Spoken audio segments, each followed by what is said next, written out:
Hi, I'm Catalina Maria Johnson on behalf of Beat Latino and ChicagoMusic.org, talking to Alec Dempster, all the way from Toronto, Canada, a brother, hermano in the music, the son jarocho music. Hi, Alec. Hi, how are you doing, Catalina? It was exciting to find out about a lot of things about Toronto's Latin scene, which is really exploding. It's amazing to me. But it was extra amazing to find out that there was jarocho music in Toronto. This centuries old music from Veracruz, now transplanted. We have a huge jarocho scene here, and there's one in almost, I would say, every major city in the U.S., and in Toronto too, apparently, at least thanks to you. Well, it's not just me. My partner Kali is just as big a part of it, and other people too that have connected with us. So tell us a little bit about the group. It's called Café con Pan, and explain the name to those that might not know where that comes from. And tell us a little bit about your background too. It's very interesting. People may not know. I think you're a Chilango, born in Mexico City, right? Yeah, I got stuck with the name, the Chilango apodo, but I'm happy to say I'm Mexican. I was born in Mexico City, and grew up as a Canadian more than anything else, in spite of my parents not being Canadian until they finally acquired Canadian citizenship after a few years living here.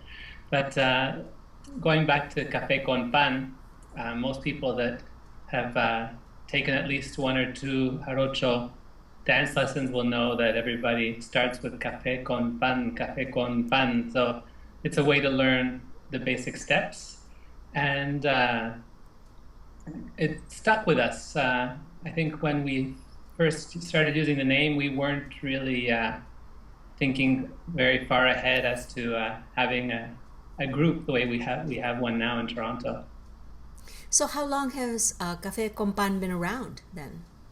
I think the name's been with us for about 10 years or so, Wow, since we wow, lived in Jalapa, wow. and we've been in Toronto for about 4 years now. I think the anniversary just passed, and it's in Toronto that we really started focusing more on making sort of doing more with our music, and making it not a full-time occupation, because it's financially not viable, but every day there's a little bit of Café con Pan happening here for sure. Now tell me, how did you come to live in Jalapa, Veracruz? I'm curious. Well, Jalapa is a place I had stopped, I had passed through when I did I made an initial road trip covering significant landmarks in Veracruz, mostly the Jarocho ones like Tlacotalpan and Santiago Tuxtla. But I was with a friend. We were traveling, and we went through Jalapa. But it was later, a couple years later, that I actually had an exhibition, Mm.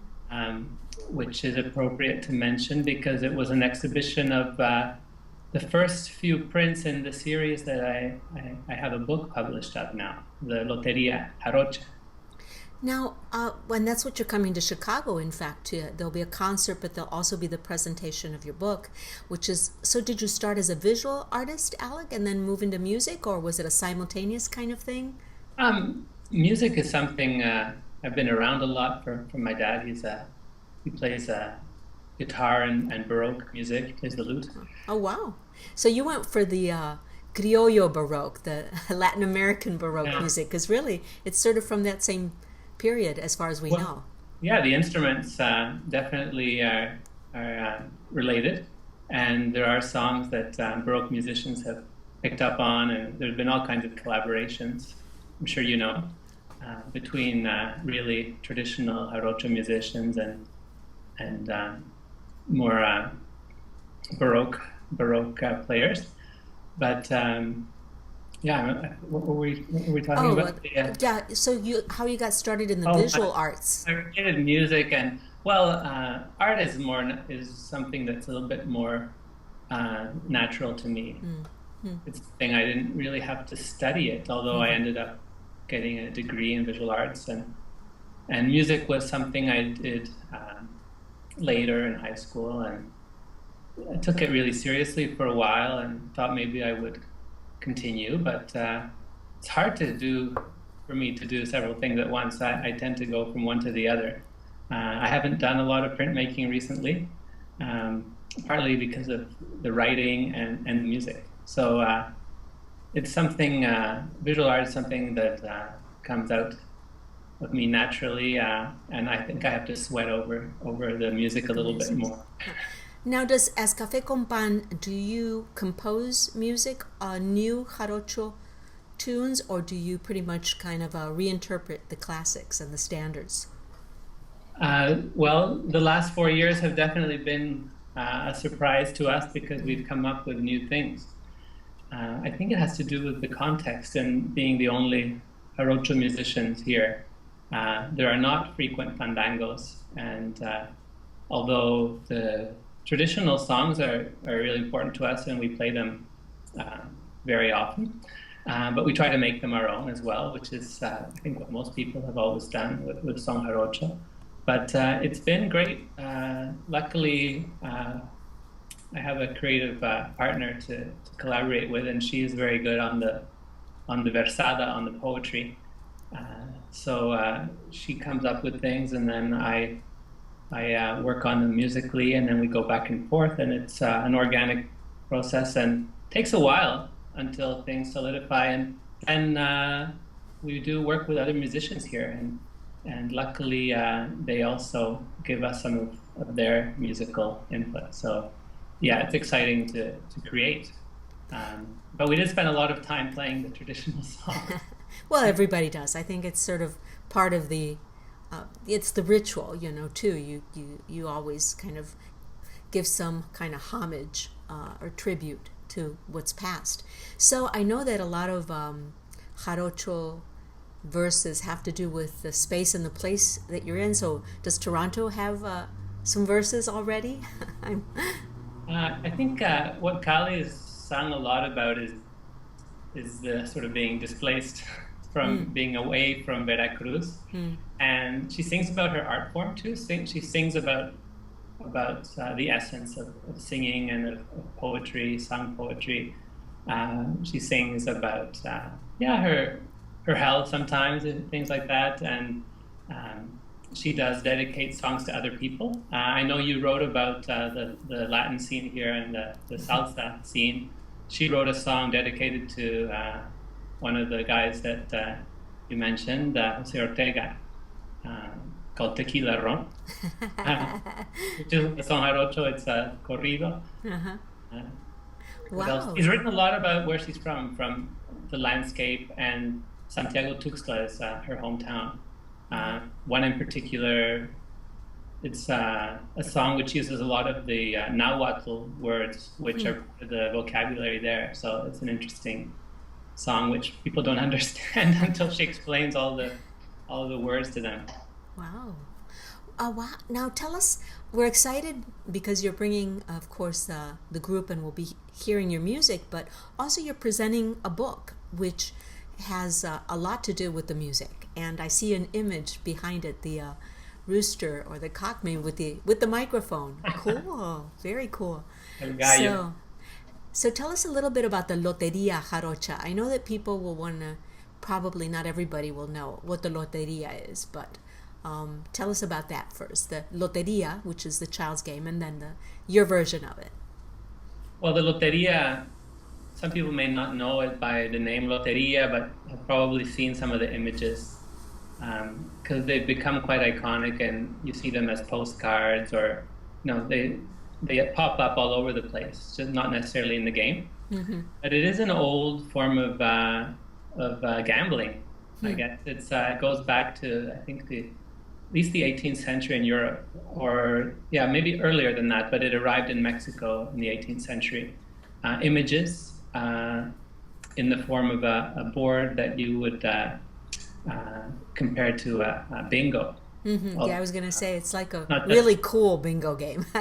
it's not standardized, like some popular ones that have been printed a lot, and you can buy just about at any market or a corner store in Mexico. But there have been a lot of artists that have done new loterias on different themes. There's one about Dia de Muertos I've seen. There's one about posadas. Um, I have one that was done by kids from Tepoztlan, which is a Nahuatl loteria that they drew all the pictures for. So there's lots of loterias out there.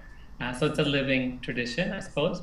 And it's not something I grew up with, but it's something I discovered quite quickly as soon as I spent more time in Mexico, as an adult.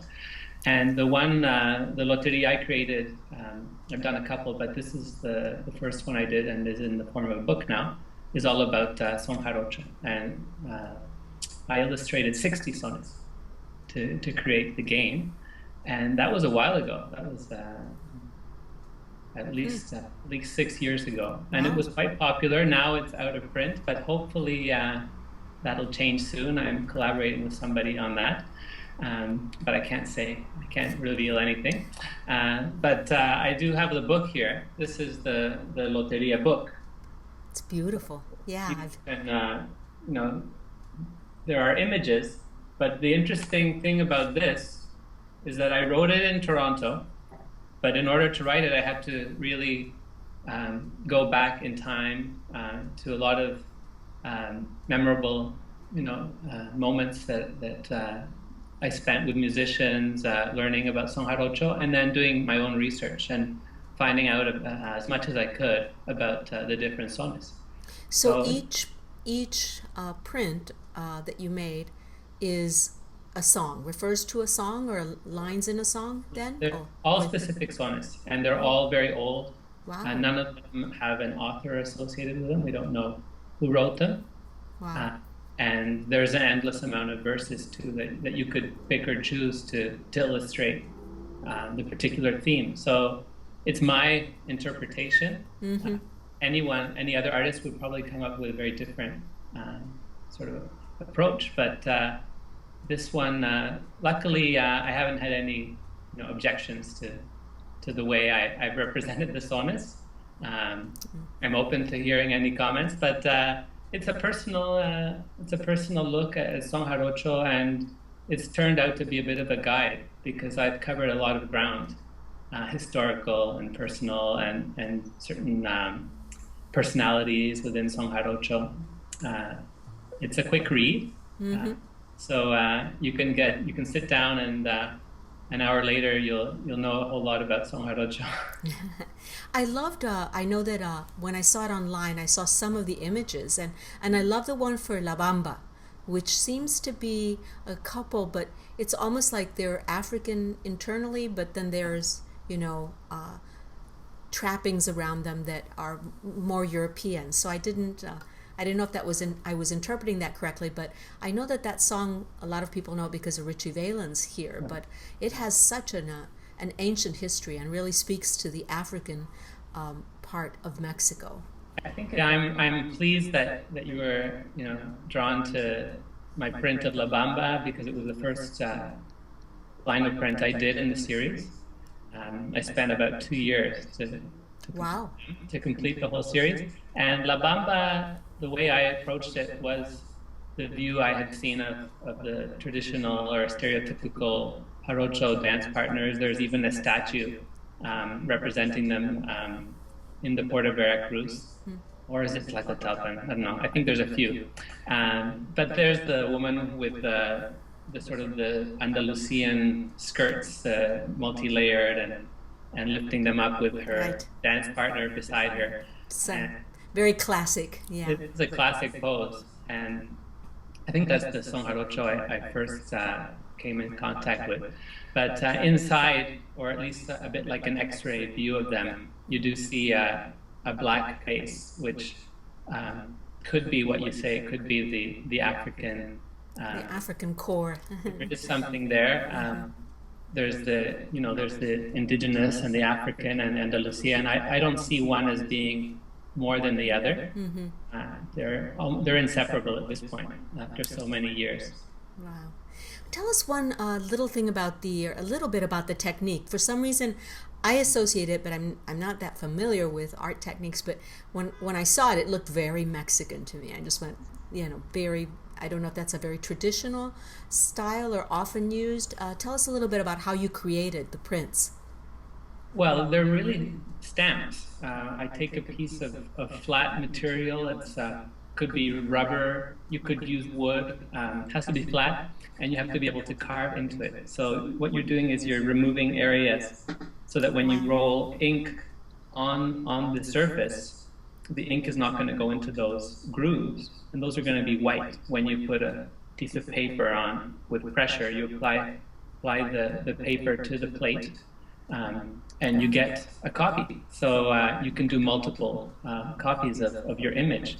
And it's a technique that's been used all over the world. I think it originated in Asia to create Buddhist images. Wow. But Wow. in Mexico, and it seems like the style I've developed, people associate it a little bit with Mexico. So tell us the story of the print behind you, the rooster with the microphone. The rooster and the microphone, well, the el gallo, the rooster is an old son jarocho. I first heard it recorded by the group Mono Blanco. Actually, that was one of their early cassettes called El Primer Canto del Gallo, the first song of the rooster. And my idea was of the singers in the son jarocho tradition who have to sing really loud because it's you're competing with the zapateado dancing with the other singers. So there's a lot of bravura involved in, and you have to be very self-confident to sing in a fandango. I remember my first attempts.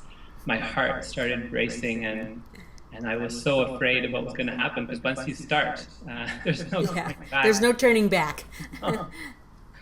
Once you start a verse, you have to finish it, or you might start and if you don't have the right intensity, or you jump in at the right time, someone else is gonna get in front of you. Wow, well, we look forward so much to hearing you here in Chicago and being able to experience the presentation of the book Loteria Jarocha. Thank you, Alec Dempster, for spending time with us. And Café con Pan has a website where people can look up for more information. What's the website? Just as long as you can spell Café con Pan and then put a dot and a CA at the end. It's for Canada. cafeconpan.ca. I think .com was already taken, so I thought it would be appropriate to have a Canada at the end of that. Great. Thanks so much, Alec. Thank you.